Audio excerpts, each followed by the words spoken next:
આસ્થા તમારી વ્યવસ્થા અમારીના મંત્રી સાથે અંબાજી ભાદરવી પૂનમ મહામેળામાં સ્વચ્છતા સૌ કોઈની આંખે ઉડીને વળગે એવી છે। ચાલુ વર્ષે આ મહામેળામાં સ્વચ્છતા ત્યાં પ્રભુતાના મંત્રને ચરિતાર્થ કરતા જિલ્લા કલેક્ટર અને આરાસુરી અંબાજી માતા દેવસ્થાન ટ્રસ્ટના ચેરમેન મિહિર પટેલ દ્વારા સ્વચ્છતા બાબતે ખાસ ભાર મૂકવામાં આવ્યો હતો। સમગ્ર મેળા દરમિયાન 30 લાખથી પણ વધારે માય ભક્તો અંબાજી ખાતે પધારતા હોય છે, ત્યારે અંબાજીના રસ્તાઓ, મંદિર સહિતના સ્થળો ખાતે ખાસ સ્વચ્છતા જોવા મળી રહી છે।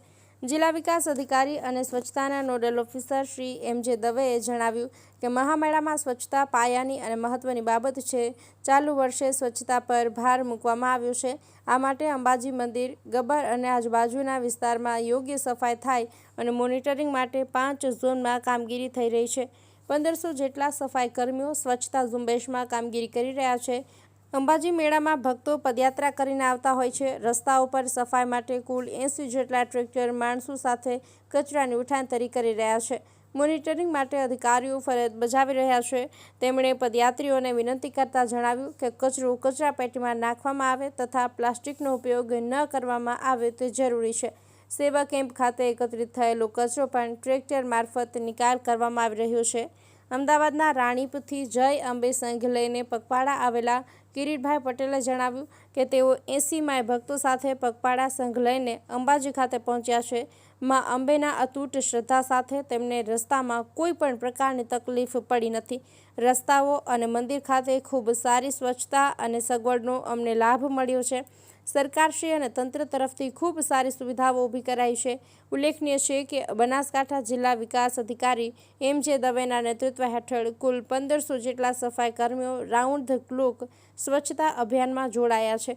80 ટ્રેક્ટર થકી કચરાનો નિકાલ કરવામાં આવી રહ્યો છે। અંબાજી તથા આજુબાજુના રસ્તાઓ પર ચમકતી સ્વચ્છતા જોવા મળી રહી છે।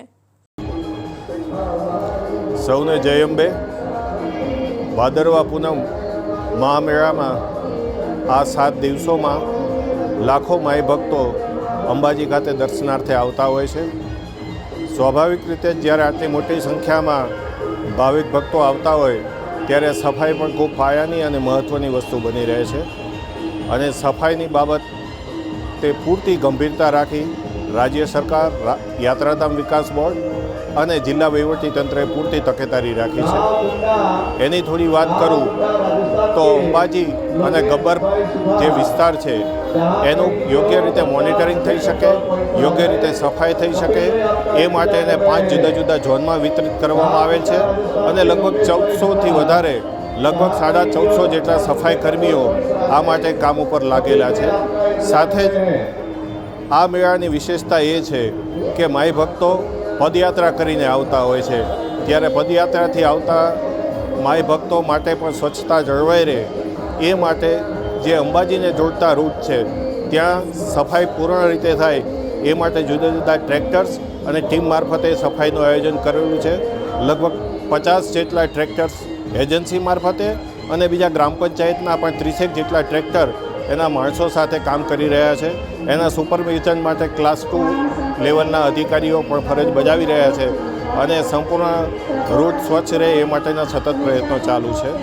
સૌ માય ભક્તોને પણ મારી હૃદયપૂર્વકની વિનંતી છે કે આ સ્વચ્છતા જાળવવામાં ખૂબ ખૂબ સહયોગ કરે। ખાસ કરી પ્લાસ્ટિકનો ઉપયોગ શક્ય હોય તેટલો અટકાવીએ અને જ્યારે ઘણીવાર સેવા માટે, સેવાની ભાવનાથી જ્યારે કોઈ કેમ્પમાં આવતા હોય છે ત્યારે એવી વસ્તુ વિતરિત ઓછી કરીએ કે જેનાથી કચરો વધારે થાય આખા રોડ ઉપર, અને એ જો એ પ્રકારનું વિતરણ કરવાનું હોય તો આપણે પોતે જ એવી વ્યવસ્થા રાખીએ કે ત્યાંમાં એ કલેક્ટ થઈ શકે। સેવા કેમ્પના જે કચરા વગેરે સોલિડ વેસ્ટ છે એ કલેક્ટ કરવા માટે પણ અમે ટ્રેક્ટરને સૂચના આપી છે કે ટ્રેક્ટર મારફતે એ કચરો કલેક્ટ થશે। ફરી એકવાર સૌને ભાદરવી પૂનમની ખૂબ ખૂબ શુભેચ્છાઓ। જય અંબે। જય અંબે પગપાળા સંઘ રાણીપ અમદાવાદ। અમે ત્યાંથી 81 માણસનો સંઘ લઈને આવીએ છીએ। રસ્તામાં મને કોઈ તકલીફ નથી પડતી। માતાજીની એટલી અટૂટ શ્રદ્ધા હોય છે કે એટલા બધા ફૂલ્લા પડે કે પગમાં કોઈ બી તકલીફ પડે છતાં પણ અમારા ઘણા એવા છોકરાઓ છે કે જેની શ્રદ્ધાના કારણે ચાલતા આવી શકે છે। અમારા સાથે ઘણી પબ્લિકો છે, રસ્તામાં એટલી બધી સ્વચ્છતા વ્યવસ્થા અને મંદિરમાં જે દેવસ્થાન છે ત્યાં સરકાર તરફથી અને આયોજક તરફથી ફૂલ સારી વ્યવસ્થા હોય છે અને ફૂલ સગવડ હોય છે. કોઈ જાતની કોઈ પબ્લિકને કોઈ તકલીફ પડતી નથી અને માતાજીના પ્રેમથી દર્શન હરખ સાથે કરી શકીએ છીએ. જય શ્રી અંબે.